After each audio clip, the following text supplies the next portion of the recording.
Hey, welcome back to Flock and Farmstead. I'm Jessica, and I'm sharing my experience of getting started on 2 acres, our small homestead, focusing on growing and raising as much of our own food as possible. Today, I want to dive into a question of which dairy animal is the best one for you. We've got cows, sheep, and goats as 3 of the most common homestead dairy animals. And fortunately, I've been able to work with all 3. I currently have all 3.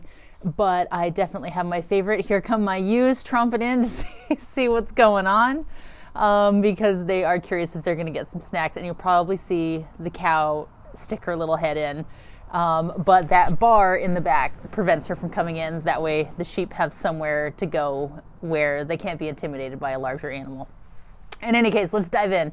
So when you are considering your dairy animal, in my opinion, the biggest thing you're going to be limited by will be your space. And on 2 acres, we obviously have a very small space. If we had many more acres, I would have many more animals. But if you are working on even up to backyard, some people can do it on a backyard, but say 1 to 3 acres, the sheep and goat world is going to be a lot easier to get into for your dairy production.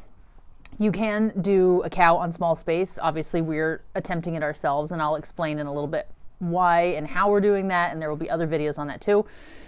But if you have limited acreage, a smaller animal is going to be your better bet. And you can get, depending on your grass, your pasture, your feeding regimen, all that good stuff, you can get anywhere from 2 to 6 sheep or goats per acre. Of course, this is going to vary wildly depending on where you're at. And some people would say you need at least 3 acres for 1 cow. Again, it totally depends on the other supplementation you have for that animal, but those are kind of rough estimates if you're starting with size. Another big consideration, depending on your home life, if you have small kids, then I would also steer you towards the sheep and goats, especially sheep. There are more often than not hornless dairy sheep that's called polled, where they just don't have horns naturally, whereas most of the goats, even the dairy breeds, tend to have horns. And that was something that we didn't want to mess with for any of our animals because we have a 3 and a 5-year-old. And even for myself, I mean, talk about a cow being a big animal, and they move quickly, they swing their head around, they can get playful, and when you add horns into that can get really intimidating really quickly. So your other animals might be some considerations, such as, if you have dogs or chickens. Our cow doesn't love our chickens, but our sheep and goats don't mind. So that's a little side note that's not truly on my list, but your limitations of your space and your restrictions, we'll say, of your family are 2 big factors to keep in mind. Another one is your fencing. There's a joke that I do and don't agree with, that if your fence can hold in water, then it can hold in a goat. And I will say that my sheep have never busted out of a fence. However, my goats have multiple times. And I use what is called electric netting, where it's basically netting almost like this. It's a smaller weave that is electrified so that they can't get out. My sheep have totally respected it. Even the cow we've had previously respected it. And in the first 2 weeks of having our goats, the goats got out several times, and once or twice since then. And usually it's user error because I, was too fast and there was a little bit of a gap that they could sneak through. But the goats don't typically respect fences the same way sheep or cows do. With cows, you can use the netting. I have used it with cows successfully in the past. You can certainly use these harder fences like cattle panels, but that's not very practical when you're grazing. Or you can use what is called electric tape, where you have 1 or 2 or even 3 strands of electric tape or electric wire, and that is very effective for keeping cows in. I have not tried that personally. I've only used the netting. However, I do plan to experiment with that this summer, so I'll be able to report back a little bit more on how that goes. As far as pasturing and feeding your animals, this is one area where all 3, cow, sheep, goat, vary very much. And what I mean by that is there's what's known as a grazing animal or a browsing animal. And a grazing animal is what you mean when you think of a cow or a horse. They go out in their nice grassy field, they eat grass all day, they're totally happy. On the other end of the spectrum is browsing, which is, think of a goat standing on its hind legs trying to get to the leaves up high, or eating blackberry brambles that they're known for, or even some weeds or shrubs, things like that. You know, they get into your rose garden, boom, your roses are gone. That's browsing. And smack in the middle of that is a sheep who likes to eat grass, but they also like to nibble on brambles and tree branches and shrubs. We have some ash trees, Oregon ash trees on our property, and the sheep love them. The goats do too, and the cow for that matter, but in particular the sheep really go for it. The sheep are also more likely to eat weeds like dandelions or buttercup, or we are fortunate to have a very diverse pasture that most people would look at and say, oh, those are weeds, but the sheep love them, whether that's dead nettle or the bird's foot trefoil, or even self-heal is out in our pasture, and the sheep don't hesitate to eat that. The cows like it too, the goats less so, surprisingly, on some of those, whereas they are constantly trying to eat all the blackberries on our fence line, which sometimes is a good thing, but when they're loaded with fruit is not so good. So another saying goes, match your animal with your pasture. So if you're living somewhere where you just have a nice flat grassy field, a cow might be a better idea for you, or maybe a sheep. Whereas if that's all you have, a goat will not be happy for very long because that doesn't satisfy their eating habits or their nutritional needs. Goats like to get those deep-rooted plants such as the trees and shrubs that I mentioned, or even brambles. They have very deep root systems that bring up the more concentrated minerals that goats need to be healthy. So on the other hand, if you have 5 acres or 2 acres of shrubby, tree, forested type area, a cow is probably going to struggle unless you are really supplementing with hay, but that could be the perfect situation for goats. So all 3 animals have their particular desires when it comes to what they eat first. You can obviously work around it by providing minerals to your goats if you're on pasture, or providing hay to your cows if you have forested acreage. But if you're going for ease and simplicity of starting, then that's kind of the 3 categories of grazers and how best to feed them. And speaking of feed, that is another thing to keep in mind, where most people, including myself, are going to have to supplement with hay, because in the wintertime, the grass doesn't grow that fast. And I don't have enough acreage to do what's called stockpiling, which is basically leaving a certain section of your property untouched throughout the late summer so that the grass grows up nice and tall and it just kind of holds in the field for you, almost as if it were hay out in the field. But I would need many more acres to be able to do that, and that's just not possible. So I do buy hay, hay and alfalfa. We have orchard grass in our area. This really cold wind is blowing in and it's freezing. It was snowing earlier this morning. In any case, so your hay needs might be another thing to keep in mind when you are deciding between which animal to get for your backyard dairy. If you want to keep a minimum of hay available, then maybe think about sheep or goats, because they're going to use less just because they're a smaller animal. And especially if you have that forested area that you can run goats and then just keep a little bit of hay on backup, then that might be the best thing for you.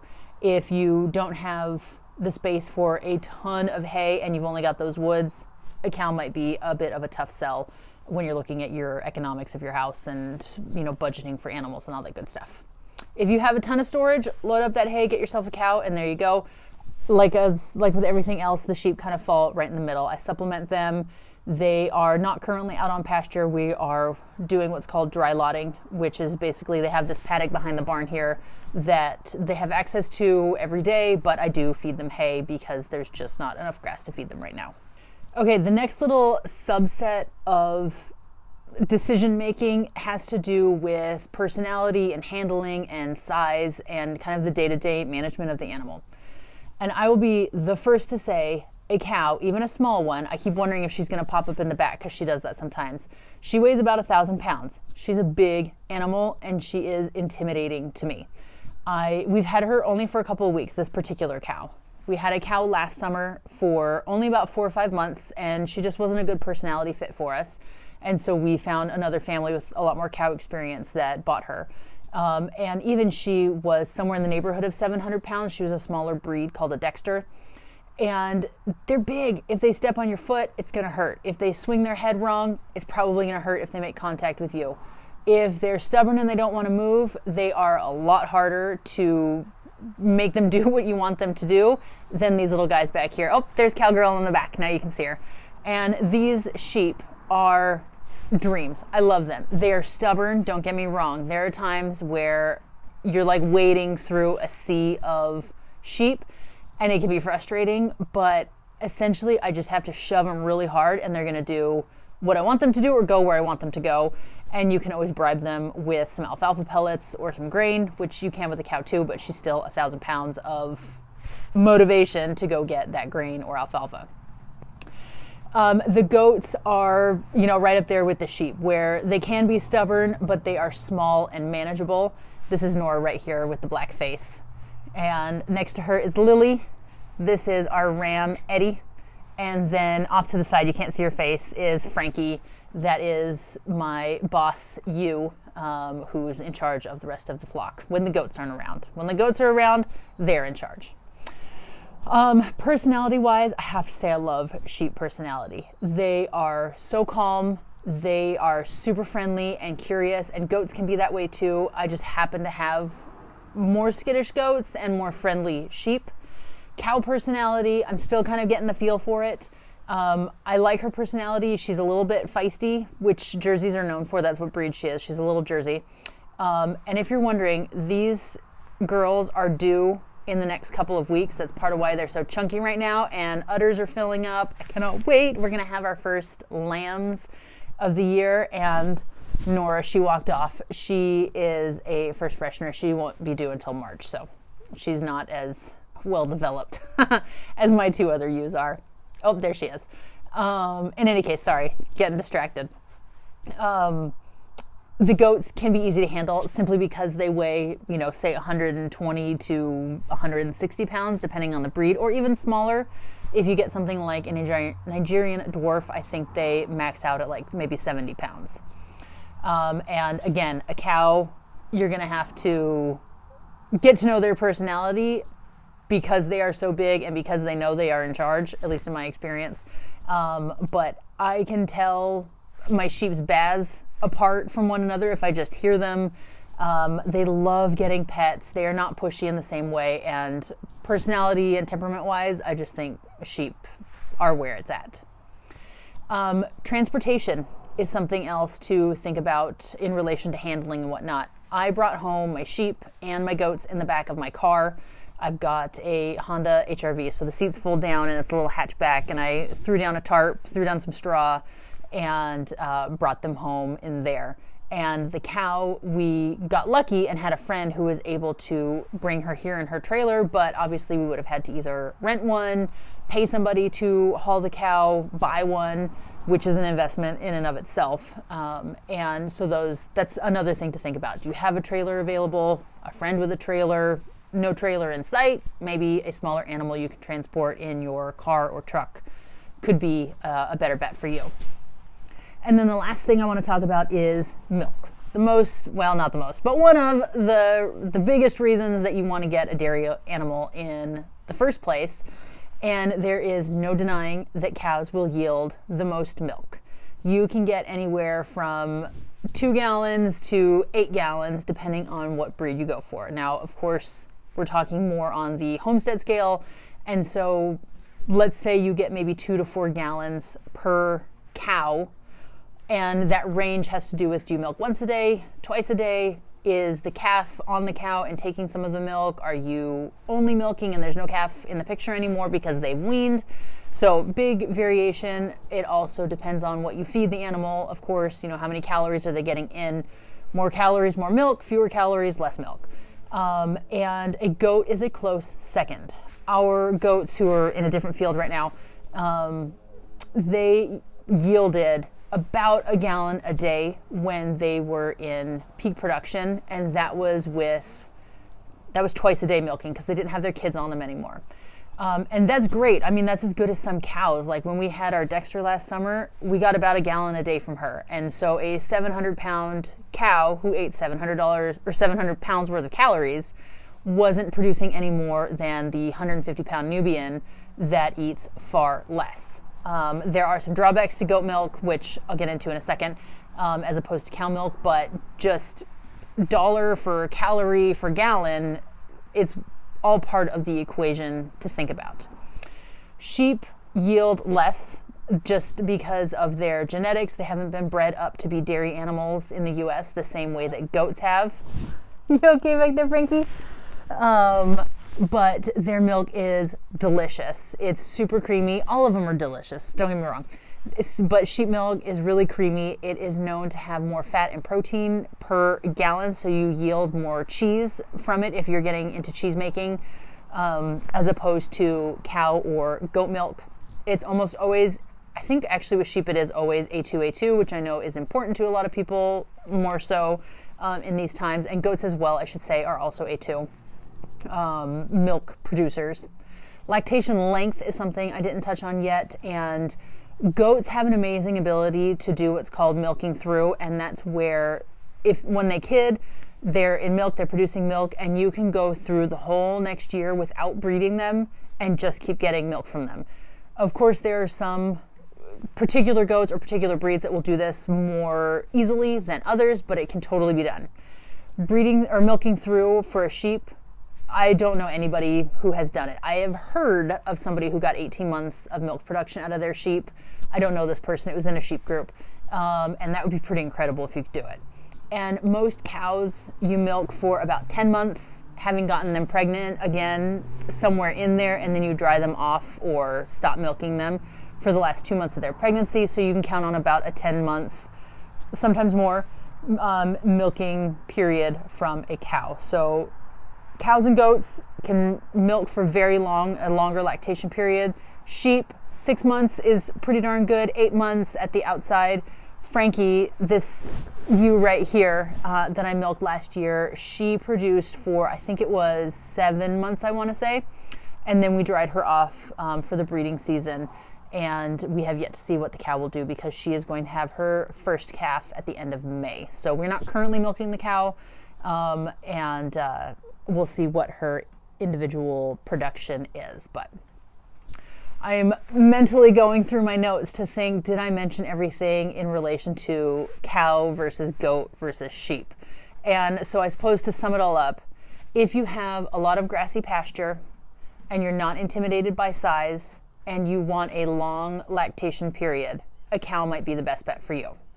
If you have a lot of woods or shrubs, I can hear them chewing right in my ear, woods or shrubs or blackberries, then goats might be for you. If you have a mix of both, or even either extreme, but you're willing to supplement with hay, if it's more of the woody, brambly type of pasture, then you could try sheep. If you have kids, I would recommend sheep or goats. Obviously, we have the cow, even having kids, but we've also been around animals constantly for this last year. Our kids have learned a lot about safety around animals. So it's not something that's totally new to them. She doesn't have horns. We don't obviously allow our kids in there without one of us, meaning me or my husband, in there. And, they have to have shoes on and all that good stuff. So it can obviously be done. There are farm kids everywhere. But again, it's something to consider for you. If you're concerned about animals getting out, if you live next to a busy road like I do, or neighbors with a prize rose garden, or some other situation, either make sure your fences are really, really good to keep those goats in, or maybe don't get goats and stick with sheep or cow who are more respectful of fences and less curious to see what's off there in the great beyond of the blackberry patch across the road. Never mind that they have a blackberry patch right back there that they could access a whole lot more easily. Personality-wise, I'm always going to argue for sheep, even with the cow that we have, and I like her fine. Sheep just are sweethearts. You can like get up in there and pet them on their cheeks, and they love to be loved. Now, I will say that is partially due to the breed that these ones are, being dairy sheep, and they've been handled every day, multiple times a day for the entirety of their lives.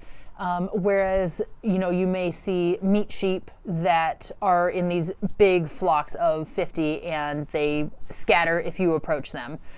Or some of the more, I think, what do they call them? Native breeds or heritage breeds, that's what they call them.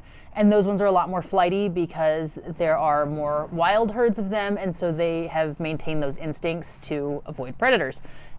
Whereas these girls know that, hey, human equals food and treats and shelter, and so I'm going to go and hang out with them.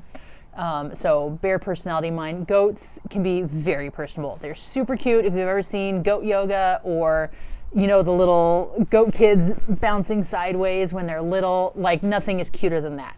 Lambs are cute, but they're not as cute as goat kids, and calves are little speed demons that, there's the cow sticking her head in, that are a pain in the butt to catch if they don't want to be caught. So calves can be cute, not as cute as lambs, I don't think. And there goes the sheep. The sheep do not like the cow. They're afraid of her. And I think that wraps it up. They all just need a basic shelter, a 3-sided shelter to be able to get out of the wind. The cow and sheep mind the rain less. We're in Oregon, so it rains plenty.